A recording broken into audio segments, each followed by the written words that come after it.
Now, there was this gum called Freshen Up when I was a kid, and it was a little squishy square, and then you bit in, and this minty goo came out. So someone said, Alessia, do you want some gum gum? And I said, what? Why are you calling it gum gum?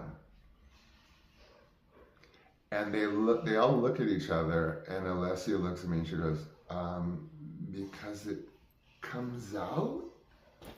Well, soon enough I figured that one out, and I outdid them all with the Mae West impersonation.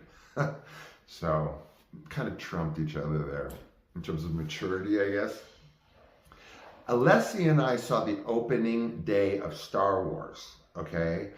We were in the first crowd to go in, daytime, matinee, only because they had filled the theater and there was like a couple of, like, ticket holders would have to go to the next line, the next line, and just keep waiting until they could see Star Wars. Like all day long, you just bump into further lines. But we grabbed the last couple of tickets of the first crowd that went into the Chinese theater to see Star Wars. There were no seats left except 2 in the front row. So I was with the first crowd that saw Star Wars at the Grauman's Chinese Theater. First crowd, first day, front row.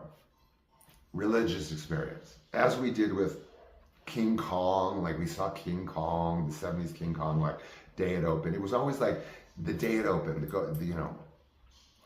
And strangely enough, talking about movies, further down the line when I'm like 13, Alessia and I go out because she had lived in New York for a little bit. It's a long story. She had had sort of a boyfriend there, and Cruising, the movie, Cruising, had just come out.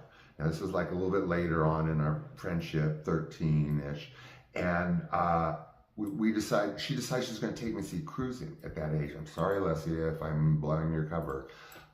And you guys, we literally had to cross picket lines to see Cruising. So here, and I was a little, she didn't, I did. I was stoned. But